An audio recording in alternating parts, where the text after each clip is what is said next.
Hello and welcome again to CIS1199. Today I'll be talking about company roles, content from chapter 10. Let's get into it. So I have a bunch of logos of all different game companies that you're probably familiar with, a great deal of them.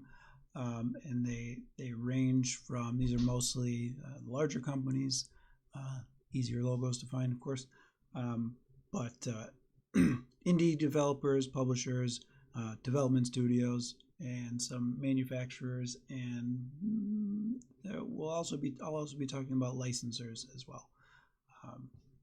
Let's do indie development first. All right. So this is, if any one of you are thinking about making a game right now, you're an indie developer. The minimum requirement for an indie developer is to just have one programmer, maybe an artist, or maybe the programmer can also do some art, or the game doesn't require super fancy art or anything like that.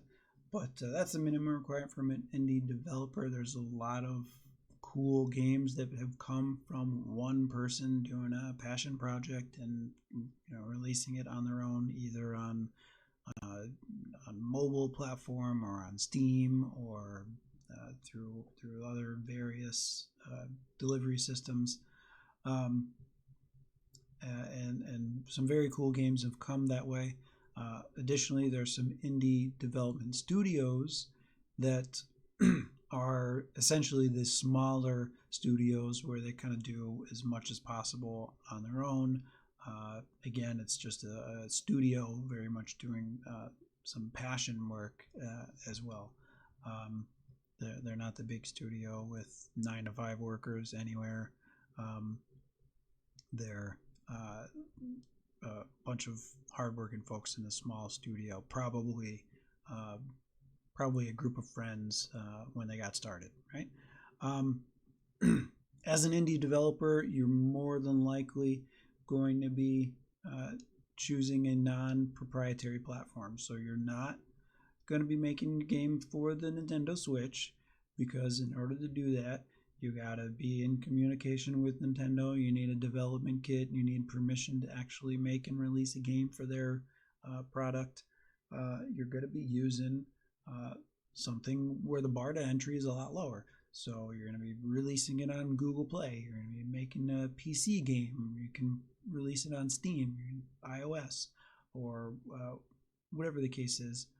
Something that the bar to entry is much lower. So, for example, if you're going to release a game on Google Play, a Google Play developer's license is $25 forever. And you can just start releasing games or apps or whatever the case is, whatever you want to release on Google Play, $25. Last I checked for iOS, the license fee to be a developer on iOS was $100 a year, so there's a little bit of difference there. iOS, Apple is much more catered, or they pre-choose the selection for their users, whereas Google is much more open to anybody and everybody. So that's why the big difference there, although still not that hard. The bar to entry is still pretty low. The software you need to program a game for Android, PC, iOS, if it's Android, you're going to want Android Studio or perhaps GameMaker or Unity. PC is a lot of the same stuff, except you're not going to be using Android Studio. iOS is very similar as well, and these things are either free open source or pretty cheap to procure, comparatively speaking. So like a PlayStation development kit is thousands of dollars, but even higher end game development software is not that expensive by comparison. So the software is free or relatively inexpensive, and then to actually deliver the game to your customers, to your players, Again, Google Play, Steam, etc. Those are not, the bar to entry is very low. You don't have to make a physical product. You don't have to ship it to GameStop stores across the country or across the world. You upload a few files, you fill out some stuff ahead of time, and they do all the work for you. It's all built in. Okay. So indie development is that's indie development. Moving to a publishing company next. This is, think of the really big company, think of EA, where they're not necessarily making the games in-house, but they are doing all the advertising, all the marketing, market research, product distribution, all that stuff is coming from the publishing company, and they're financing the development company as well. They may be buying the game from the development company. When the development company is done, they may have nothing to do with that game ever again, potentially. Or if they're going to make a sequel or something, the publishing company can go back to the same developer if they want to, or they can go to a new developer. That's their choice at that time, assuming that they own the rights to the game at that point. So the publishing company they'll do everything but the developing. Unless, of course, the publishing company and the developer are one and the same, in which case they would be a first-party developer where the publisher and the developer are the same company. Otherwise, the developer will be a third-party developer.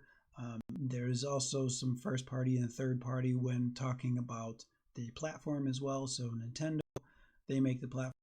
When they make a game, they're the first-party developer. It's a first-party game because it's their platform, it's their system, it's their game. But in terms of just the publishing and developing, the first-party publisher and developer are the same company, and third-party, the developer and publisher are not the same company. And it's also important to note that the publisher generally will pay the developer. They'll finance the game, but the developer may have hired the publisher, or the publisher may have hired the developer. It's not exclusively a one-way direction all the time. If you're an indie developer and you feel like you have a game that's going to be really big, if only somebody could do the marketing for you, you're going to reach out and you're going to hire a publishing company. And you're going to have to hash out all the paperwork with them, of course, but you'll be hiring them. Conversely, a publishing company may get a game idea or may acquire an IP, and then they will have to find a developer to make. If they've been around for a while, they probably have ties with developers already, and they've probably been working with them the whole time in the early stages. So they probably already know which developer they're going to send the game to, but the publisher would have hired the developer in that case. So it can go either way.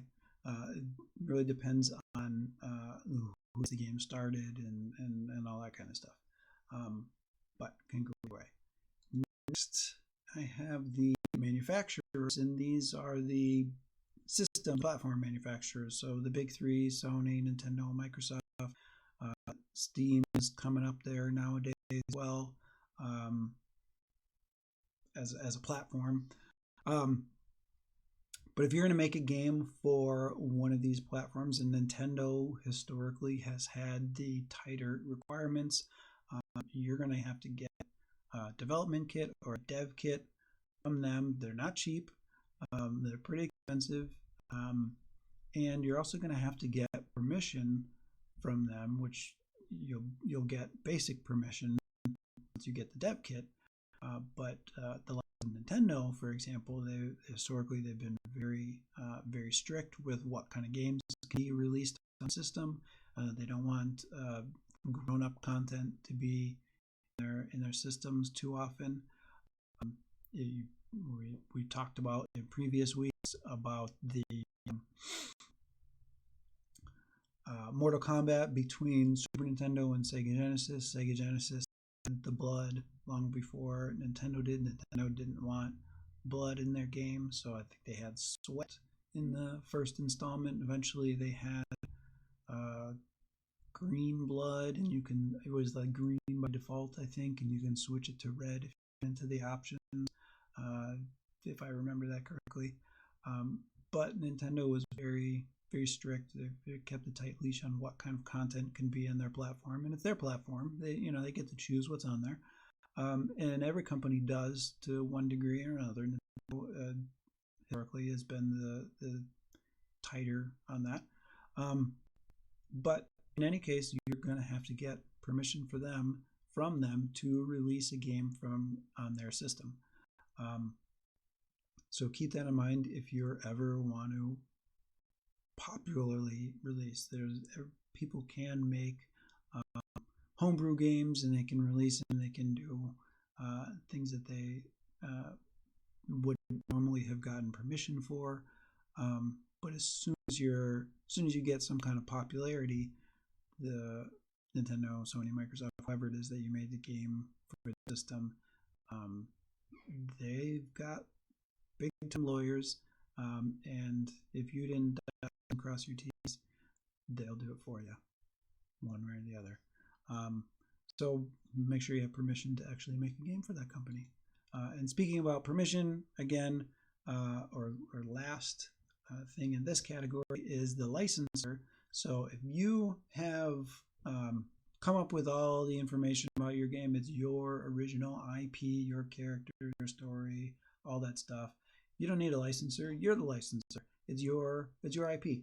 But if you're making the next Disney game, which you're not, because Disney doesn't want anybody dipping in their honey pot, but if you are, you're going to need permission from them. You're going to have to pay them some kind of licensing fee to use their IP, to use their likeness, to use their characters, and they're going to want a percentage of all your proceeds, of course. Or if you're dealing with some other license holder other than Disney, perhaps they'll work with you with they'll give you the rights to make whatever you want. Some license holders are very friendly, and they just want to further the brand. They're not interested in just squeezing a profit out of everything. You can certainly find that. But know that if you don't own the rights to it, you have to deal with a licensor one way or another. Again, it's like the manufacturer. If you do something they don't like in the future and you start making money with it, they have expensive lawyers, and if you didn't dot your I's and cross your T's, they're going to do it for you. So deal with the licensor ahead of time. That's easier.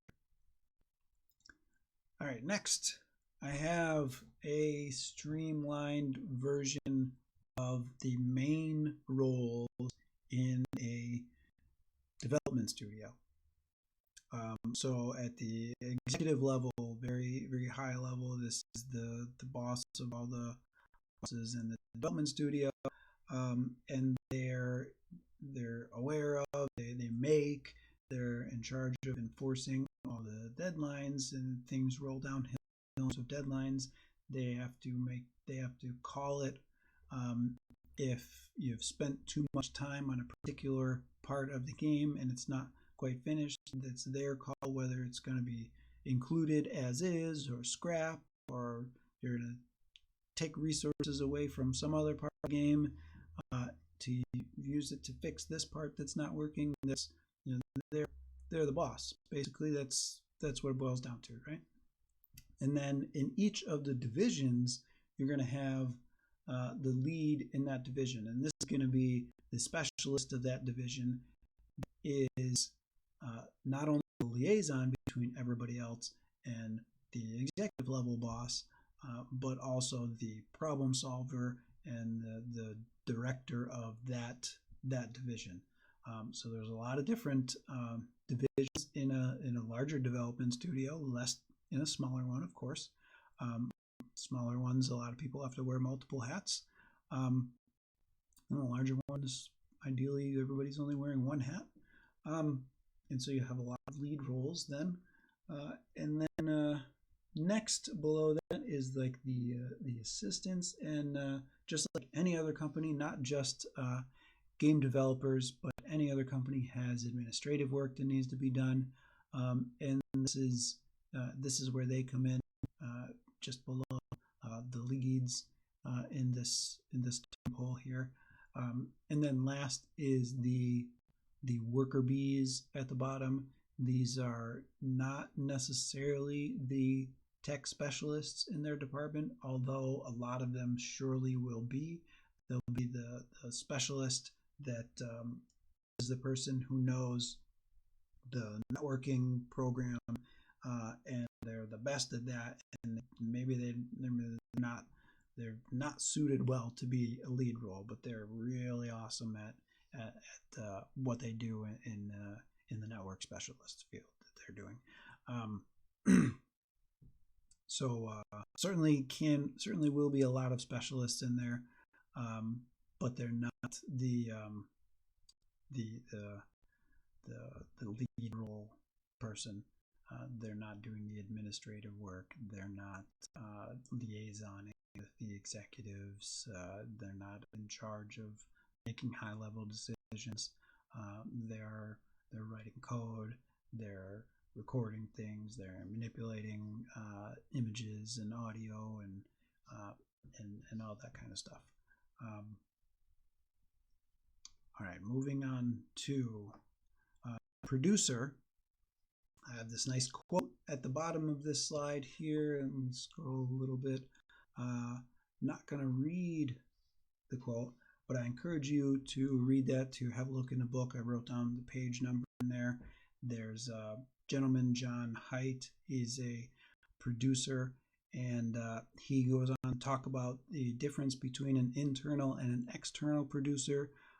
The internal producer is a producer who is in the development studio. So first party producer, the production company, and the game studio are the same company. The internal producer, where the producer is internal to the development studio, they get to take a much more hands-on approach. They see the day-to-day in the development studio. They know much more of the intricacies of what's going on in there, how the game is being developed, all the cool stuff that's going on in there. And then on the other hand, as an external producer, he'll get to see all the marketing stuff, what all the other companies are doing, all the new technology, what's going on outside of the development team. Doing one job and only doing one of those jobs, either internal or external, you don't get to see the same job from the other point of view. You don't get to see all that other stuff. So this gentleman likes to go back and forth between the two whenever he can, so he can get both of those points of view all the time, because if he was stuck doing the same one, he might get really good at that one, but there'd be so much that he would be blind to. So he'd be very biased in all of his decisions then, because he didn't know what was on the other side, for the same job, no less. So this is like the producer. This is if you go to the top, there's always one person that's kind of producer. It's not the owner of the company. Of course, that's the one person is the owner, right? But in terms of the project, the one when a production company, a development studio, when they're working on a game project for however many months they're working on it, this is the project, and the producer is the one person that's in charge of that project. Depending on the size of the studio, either the development studio or the production company, potentially they only have one project at a time. But more often with a production company, they'll have more than one. Think EA, they can make however many games they want, because they don't necessarily make any of the games directly in-house. They have subsidiaries, they have partner companies, they work with other developers and that kind of thing, so the EA could make a number of games in 1 year. Being the production company and development studio, they're probably not too keen on making more than one game all at once. They may be doing two. Oftentimes they'll do this. They'll have kind of an A team and a B team where they do all the build-up work for a game, and then they switch over between the two teams. So the primary developers and artists and everything. So like the concept artists, when they finished all the concept art for this project, they move on to the next project. So oftentimes they'll do that so that they can maximize their time, so that this person, once they finish their job, the project is still going, but this person can now go to the next project because that part of it is finished for that particular department or role or whatever the case is, whereas the producer will stay with the project from start to finish, or with multiple projects as well, but they'll be on from start to finish. Design teams, I've kind of got this broken down a little bit for you. Almost the past 3 chapters that we talked about. Chapter 5 is all about narrative and story elements and that. So you're going to have a narrative design team that are writing all the aspects of the story. They're writing missions and plot lines and cut screens and all that. Somebody has to write that, and there's a design team or team of various sizes dedicated to writing that. And then there's level designers. I have a cool note to tell you about the second fridge story, which is an interesting story that I saw in a game documentary before, where a lot of people will complain about the number of kind of copycat or low effort side quests in a lot of games. There's 200 side quests and only 50 of them are any good, or whatever the case is. Like, there's so many low effort side quests in X game, and this producer, this developer, I forget who mentioned it, but they used the second fridge analogy, where if you were buying a house, you went out shopping and you found a house and you moved in and you're like, oh, this house has a second fridge in the garage. Are you going to throw that fridge away, or are you going to put your beer and soda in there in the summer and use it? It's not the nicest fridge, but it keeps beer and soda cold in the summer, and that's all you want it for. You're going to keep that second fridge in the garage, and you're going to put beer and soda and popsicles for the kids and whatever summertime stuff you want in there, or you're going to store extra stuff in there in the winter, whatever the case is. You're not just going to throw that second fridge away. It works. And that's the same thing with all these side quests that aren't that great. They're building this game, and they're building and building and building all this stuff, and then when they collect it all up, they're like, well, this one's not great, but we put the time into it, and we paid the designer to make that whole thing. Like, put it in. It ain't broken. We'll keep it in there. And that's where all these extra side quests and all that stuff comes from. And that's the level designers when they're designing all this stuff. Some of it, the really garbage ones, are not going to make it into the game. But the ones that work, even if it's a second fridge, they still put it in there because more is always better, right? That's what it amounts to. And then last on this list is the interface designers. So last week we talked about interfaces, or I talked about interfaces, menus, the HUD, usability of buttons and highlights and readability and all that cool stuff in the interface. And you're going to have a designer or a group of designers just to do the interfaces. And they're going to hand off all their designs to somebody in the development team to build those. Okay, moving on to art. Different types of artists will be in there because no one artist does everything. If they do, more power to them. But usually artists have their specialties, and we're going to start by talking about the concept artists. So typically these are hand drawings. They're done very early on in development. One of the best uses of concept art is you have the story already, right? You have the main story in the game, and you know what the first boss in the game is going to be. And so the story developer has this written description of the boss, and you give this written description to the developer, to the level designer, to the 3D modeler, to the texture artist, you give this written description to everybody, and everybody reads it, and they have a different image in their head. And then this person builds that part, and this person builds that, and this person builds that, and then you put it together, you're like, huh, that's not quite right. So concept artist, very early on, you take that same written description, give it to a concept artist, they draw it by hand, maybe they paint it, maybe they don't. They draw it by hand, and then you give that drawing to all those same people, and you say, okay, do that same thing that you were just going to do, and now it's all better, because now every single one of them had that exact same image as their starting point when they were building the level and the 3D model and the functioning of the boss and all that. They had that exact, not the written description, because if you read a book and I read a book, we're going to think about different things while we're reading the book. But if you look at a picture and I look at a picture, it's the same picture.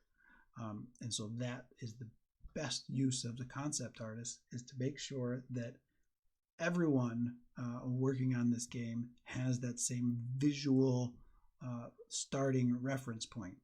And then once the 2D and the 3D art has evolved and it's into the game, then everybody is, of course, going to be on the same page, because they have the official renderings and that to work from. But before that, the concept art is the best tool to make sure that everybody is on the same visual page before any of the other assets and things have been built.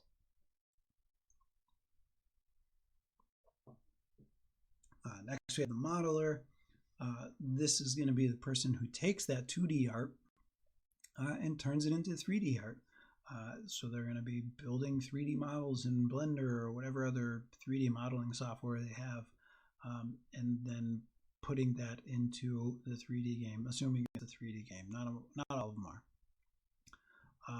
The texture artist is going to be kind of doing the reverse of that. After the 3D models are made, the surfaces need to be skinned of those 3D models. And so that's why we call things skins, because the skin of the surface is, for lack of a better word, is painted with digital images. So you're going to make this image, and of course it's a 2D digital image. It's a square or a rectangle of some size, and that gets mapped onto this 3D surface and bent around and twisted on there. And somebody has to make that. Could be the 3D modeler, could be, or it could be a specific person. The 3D modeler is really good at 3D model. The texture artist is really good at texture artist. Put them together, you get a better result than you would if one person did both jobs. Next, I have the animator, which is, you've probably seen when they put somebody in a black tight suit with white balls all over them, and they make them pick up swords and swing swords and do all the actions that are in the game, and they record them, and then they take that and they map all those dots onto the 3D model that they had before, and then they make the 3D model walk around and swing swords and throw magic and do whatever else they're going to do. That's what the animator does. So there's a lot of jobs that go into that. You have the person doing the actions. That's probably not their only job, but that is a job. You have the camera person. You have the actual 3D animator person. That may be the same person, may not be. Depends on the studio, right? That's kind of what all this is. Depends on the studio. And then the last artist I have in here is the technical artist. And this is the person who is keen into knowing the software and hardware limitations on what can actually be displayed on the whatever platform your system is running on, your game is running on. So there's whatever platform you have, the graphics capability in there actually can only display an image up to a particular size. So that's one of the things that this person would have to know is what is that size? Are we running into that size? How much are we trying to put onto the GPU at any given time? Can we break these things down a little bit because the system can only do so much? So there's like the large image size in there. There's some power up to that goes up so much, and the graphics card manufacturers and 64-bit operating systems and that, and they're like, okay, that is the max height and width of any particular image that we're going to do. And you can go into Photoshop and make an image that's bigger, because Photoshop does all its cool tricks in that. It's going to do whatever you tell it to do anyway. Regardless, it's going to display these images in pieces, however it does anyhow, and it's going to break it apart for you, and you'll never know. And you'll save this image that's way bigger than what you're allowed to actually display, and then you'll incorporate that into your game. Maybe it's a texture that goes on a 3D or whatever.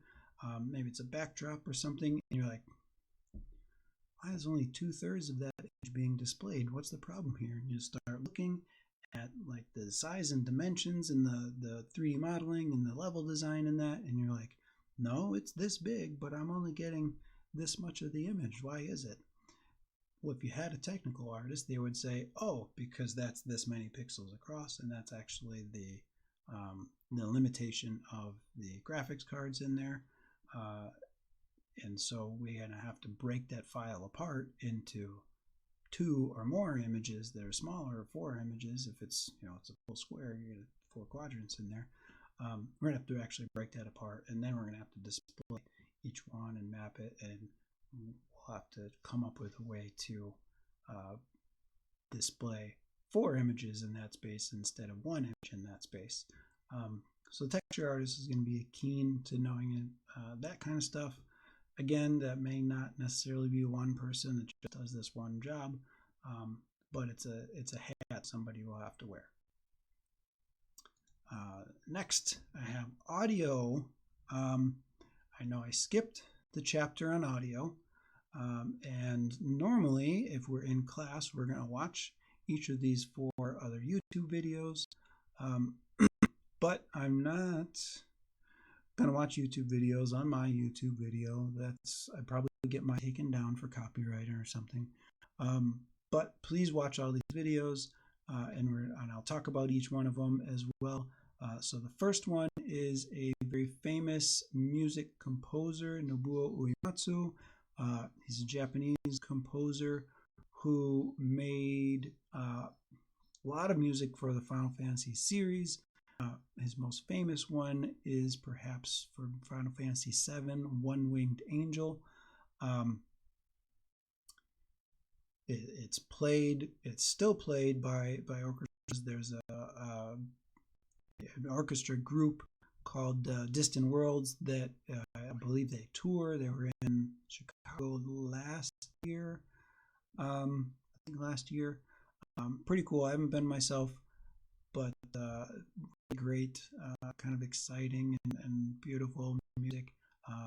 He's a music composer, and he talks about in his video how he came up with that piece, and he says he for a while he would have a dream, or he'd be out in a park or something, and just like a little soundbite of like 4 notes would come into it, and like, yes, this is, and he would write it down, and then he would get pieces of that and he would reorganize it, and eventually that became a larger piece of music, and he built it, and he put all the other pieces in there, and that's how he made the One-Winged Angel. And there are, you can tell that must have been written that way because it starts off as one thing and then it changes and grows and has the chorus part in there as well. And you can tell that he was thinking and feeling different things throughout the time that he was writing this, and then he put it all together to tell that story. Very cool song, which the next video I have here, the upper right video, is a scene from Final Fantasy VII, the last boss fight. Actually are playing that song as the background music while they're fighting the boss in there. Really cool song. It's been redone many times. There's a heavy metal version. There's the digital game version. There's the orchestral version. Very cool. Moving on to the sound designer. That's the lower right video. This is a gentleman by the name of David Ian. He's a Foley artist, and what Foley is the art of taking otherwise everyday items. So he's got some shoes there and a small door and a big pot and some other stuff that he uses, and he bangs these mirrors around and moves them and shakes them. He has like some mechanical devices that he uses to make sound effects out of actual items that he's got in his hands, and he's moving around in there. And that's what Foley is. So it's used fairly commonly to make all different types of sound effects.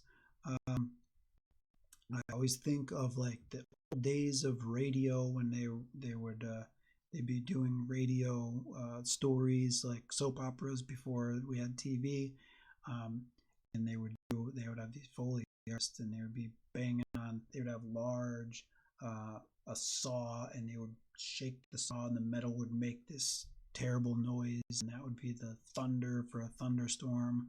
Or they'd take some shoes and they would walk the shoes, and they would tap quieter to make it sound like they were getting farther away, and tap louder to make it sound like they were walking close by, or fast or slow if they were running or walking. And that's a Foley artist, and there's all kind. You can use anything to make Foley sound art, and you can combine sound effects digitally afterwards. You're not just limited to making a live sound effect. You can bring it into a digital studio later on and combine and edit things and remove this and add this and however you want to do it. But at the heart of it, you're making sound with actual objects. Additionally, some sound effects are purely made digitally. Also some of the sound designers or sound engineers they'll go for a walk out in the forest, and they'll record the birds and the animals making the quiet ambient noises, and the wind and the leaves and that, and they'll use those noises as the ambient sounds in an area, or they'll make for dripping water in caves and that kind of thing, those kind of sounds. There's a game documentary, I believe, when they were making Oblivion. They have the sound designer in there, sound engineer, making the sound effects for some of the bad guys in there, and he would record have recordings of a handful of different animals, lion roars and vulture crows or eagle crows, or all these different animal roars and stuff, and mix them all together and to make one new crazy animal roar that would be this sound for this monster that was created. So that's another way they go about it. And then last on my list is a voiceover artist. So I've got a video link here in the lower left-hand corner. That's famous voice actor John DiMaggio. He's done lots and lots and lots of voices. He's still doing voices. He's Bender from Futurama, one of my favorites. He's tons of voices, so he's probably done the most voices. But other screen actors have now, for the past decade at least, or longer, have been doing video game voice acting. And you may be surprised at times if you were to look up the credits on your favorite game and say, "Oh wow, so and so did that voice in there." That's pretty cool, because not all of them are as distinct as like a John DiMaggio or a Sam Jackson or something. If Sam Jackson was a video game, everybody would know it. But not every actor has this unique and famous voice, but they're still doing voice acting because they can speak clearly, or they have a big bad guy voice, or whatever type of voice. It's a growing market. It has been for the past 15 years at least, since video game systems have been able to play voices pretty much. People have been getting otherwise famous actors have been doing voiceovers for games. They're not all like Castlevania Symphony of the Night anymore. We have some really good voice acting these days, and I'm grateful for it anyway.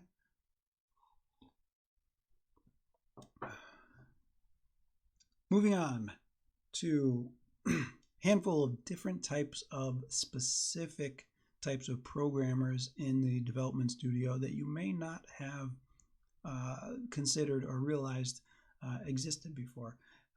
Not all of these, of course, the size of the studio is going to depend on if this is one person or a handful of people, or one person does all these jobs. If it's an indie studio with only one developer, that one developer is going to do all these jobs. If it's a huge studio, maybe one developer does 2 or 3 of these, and another developer does 2 or 3 of these, and another developer does 1 of these. Whatever the case is, but I'll talk about each one. So network issues. Your game is a multiplayer game or has any kind of networking capabilities. Maybe it's a single player game, but the game has to talk to the network. So mobile games now, single player game, you play, everything that you do gets sent back to their main server and saved. And then it's updated on your screen. Everything that you do, it's saved. All kinds of parameters are saved and sent back and forth. You have a network developer just to make sure that is running, is built beautifully, as good as can be, and then continues running as well. A graphics developer, so DirectX and OpenGL are graphics software solutions that are built into everything that we do these days. And you'll want a developer that is acutely aware of any issues that may arise when using one of these in putting your graphics into a game. If you're using a very popular game engine, you probably don't have to worry about this. But if you're building your own engine, then you are going to have to worry about this. And that brings me to the game engine developer. If you don't have a game engine and you're making your own game engine for whatever reason, big companies do it, small companies do it. People make their own, development studios make their own game engines from all sizes. So somebody has to make them. Not everything can be, even the pre-made ones were made at one time. Somebody had to develop them. So somebody's making these game engines. If you're making depending on your game, you're not going to find a game engine that is perfectly suitable for you, and you could be editing a pre-made game engine or expanding upon it. You're making a plugin or an add-on of some kind, or you're going to create your own, or you're going to modify it in some other way. But you'll want a developer that is either going to make it for you or be a specialist in using the game engine that you choose, one or the other. Next, I have a developer that is going to be making tools reusable tools that other developers can then use, because you have different, every developer is not the master, right? So you have the master that makes a tool, so then you can have 5 other developers build parts of the games using the tool. And so a common tool might be a level editor. So you have a game engine, and then you make a level editor so that you don't have to pay 5 master programmers. You can pay 1 master programmer and 5 lower level mid-range programmers, and they can make the levels using the level editor, and the one person makes the level editor, edits the level editor, updates the level editor, uses the level editor when they're finished, and the development company can save money. One person at $100 an hour and 5 people at $50 an hour is way cheaper than 5 people at $100 an hour, right? And theoretically, if that's the way you're doing it, you could potentially do the same amount of work, because once you have the level editor, everybody's going to be doing around the same amount of work anyway. Next is the AI developers. So NPCs, bosses, enemies, all that stuff, they all have to do their thing. So if they're NPCs, they're gonna walk around and pretend to do the dishes, and then go plow the field, and go to the store, whatever NPCs do when you're not interacting with them. That also has to be programmed. That's kind of a simpler aspect of it. But then bosses and other enemies, they have to do their thing. They have attack patterns. They have waiting patterns when they're not attacking. They have to stay within the confines of their area where they're programmed to be. All that stuff has to be programmed into them, and the programmer who, let's say your game engine programmer, is probably has a totally different skill set than the person who programs these enemies. And so you're going to have a different person for that, if you can, of course. Audio programmer, right? If you have a game engine, if you're using a pre-made game engine, all right, the audio stuff is built into the game engine. If you're making your own game engine, you're going to have somebody build the audio component of that game engine. And so that's included in here. Same thing with the physics. If it's not already in the game engine, somebody has to build it. If your game needs any kinds of physics in there, somebody has to build that. The interfaces, remember we talked about designing the interfaces. The designers usually are not programmers, and vice versa. The programmers are not designers. So the designers are going to make the interfaces. They're going to draw them up in whatever software program the company uses to draw them up. And then the developer is going to take all the images and drawings and 2D, 3D, all that stuff, and actually make the interface out of that and interlock that with the game engine and everything else, so that your HUD with your health on there doesn't just show some random health, it shows your actual health, and all those other things that are in there, so that your game engine probably has an interface built into it. If you're using a pre-made engine, it probably has some interface stuff already built in, but the designer is going to make it look so that your game, with the aesthetics that were chosen, that we talked about previously, and then the developer has to go in and edit whatever they're going to edit in order to do that. And then the bottom I have on here is the associate developer. Like I mentioned with the tools programmer, this person makes the level editor, and then the associate uses the level editor. So that's they're not making anything unique, but they are making part of the game. Every large company, every company of any given size is going to have developers of different levels as well.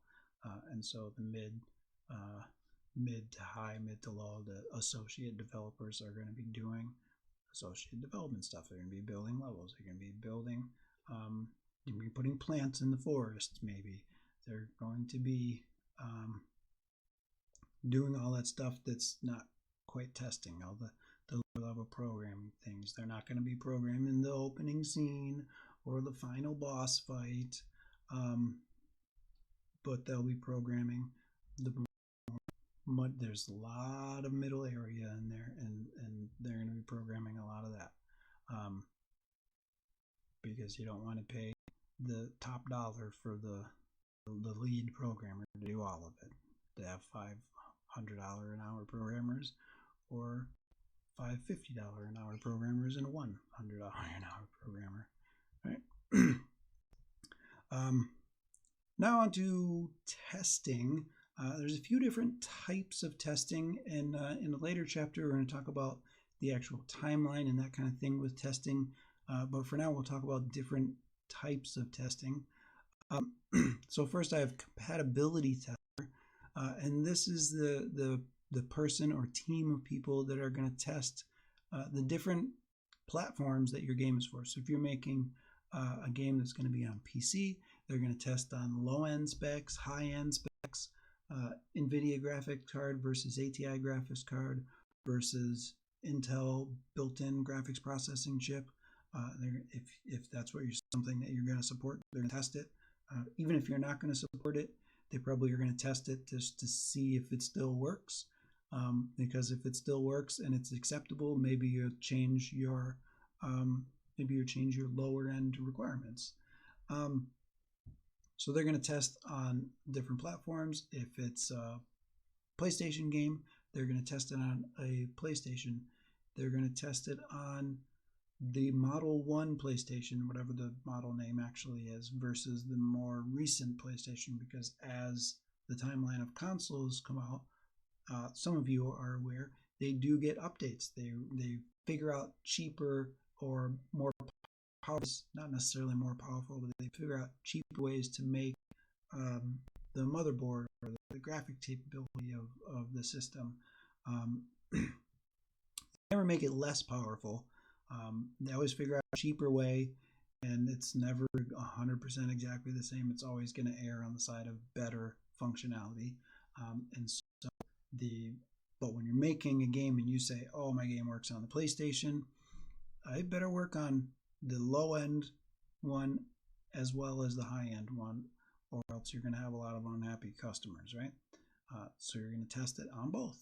And you test all the new functions on there. This is not going to be the production tester. The compatibility tester is not testing every little thing to find bugs like the next person is, the production tester.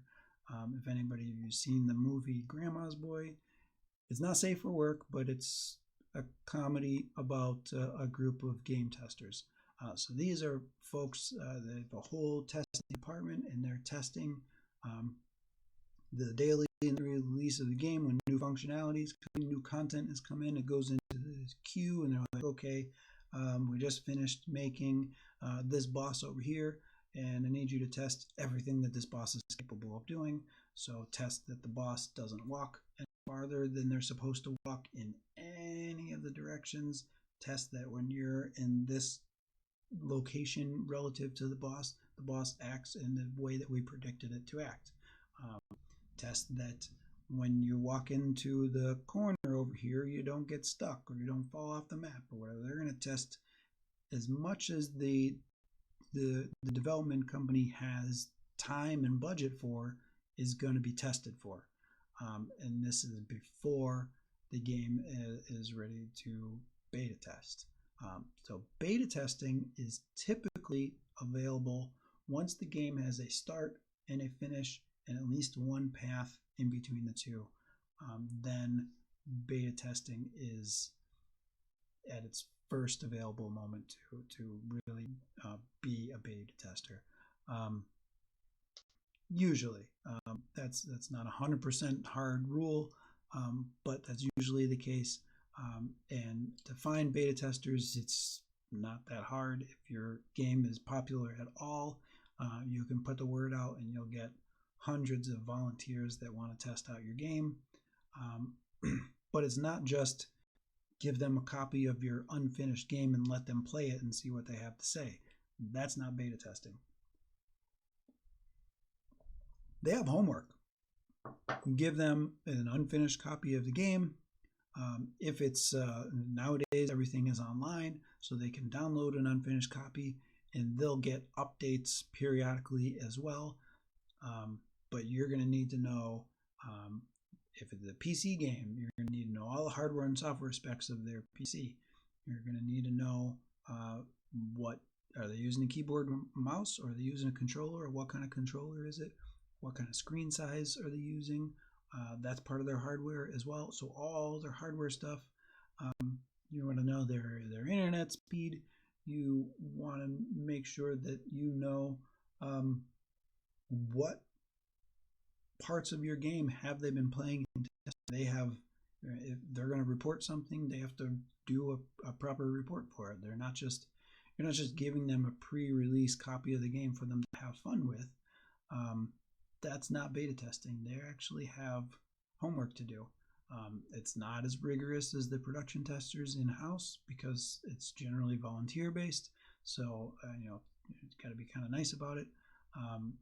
And a lot of these things you can get through software, so they don't have to write it down. You can, when they install your pre-made game, it'll run a little test and get information about their system if it's a PC game.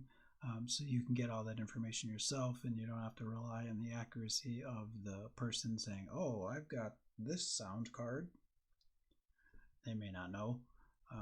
They may not know the right one, but you can get that through software, through the program. But they have homework to do. It's not just all fun and games for them. And the last type of tester is the focus tester, which is wildly different. This is done by marketing. The focus tester is they're testing on the test group. They're the guinea pigs, right?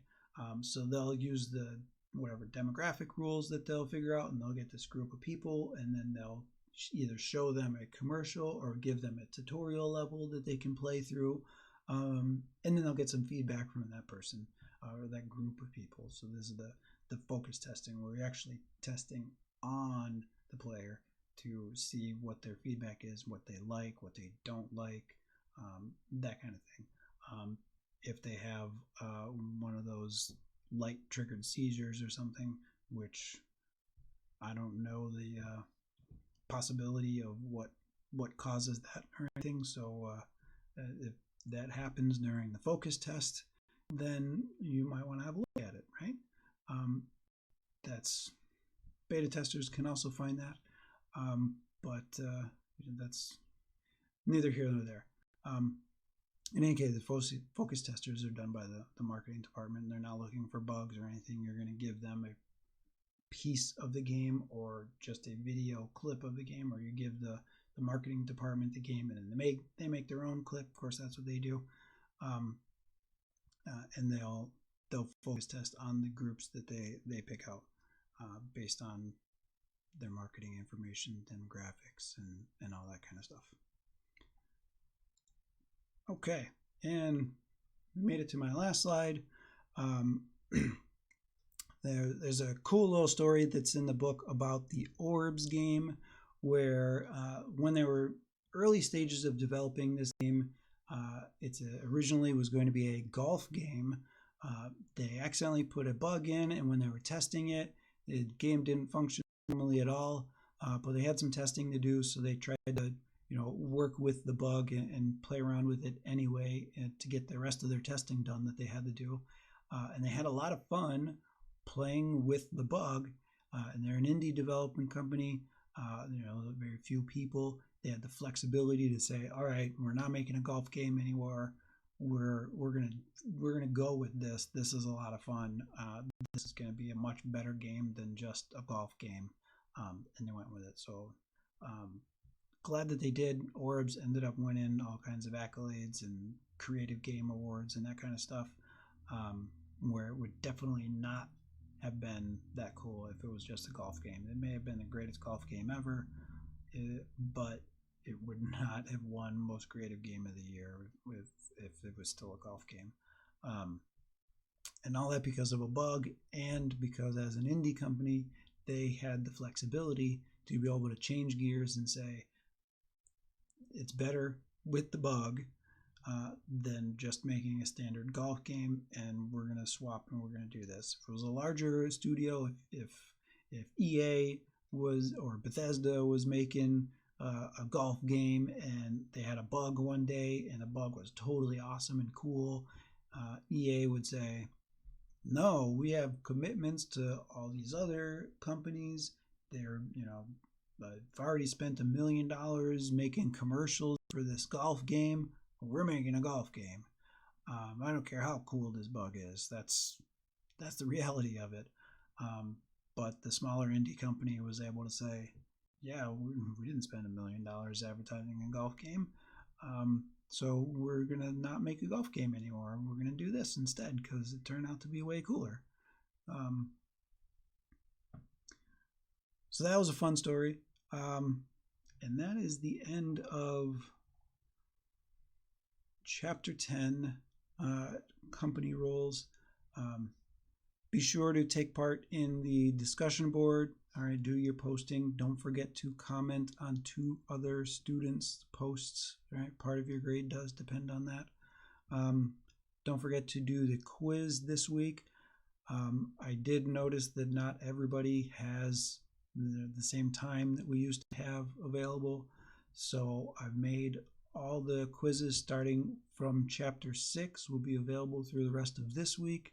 And then moving forward, all the quizzes will be available for the entire week of that week. There's only a couple quizzes left. They will be available for their entire week. Chapters 11 and 12 are the last ones. And then we'll be doing the final project, which is very similar in nature to the midterm, but will be the work you'll be doing in there are going to be covering all the things that we've talked about in the chapters after the midterm.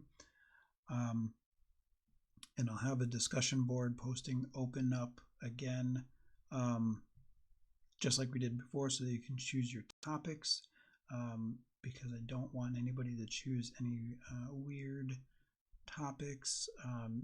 Definitely you'll be choosing previously made IPs, just like before, so you won't have to create any kind of story stuff. Story stuff is not going to be in the final project anyhow. It's all going to be on marketing, development, and your role as an indie developer and that kind of thing.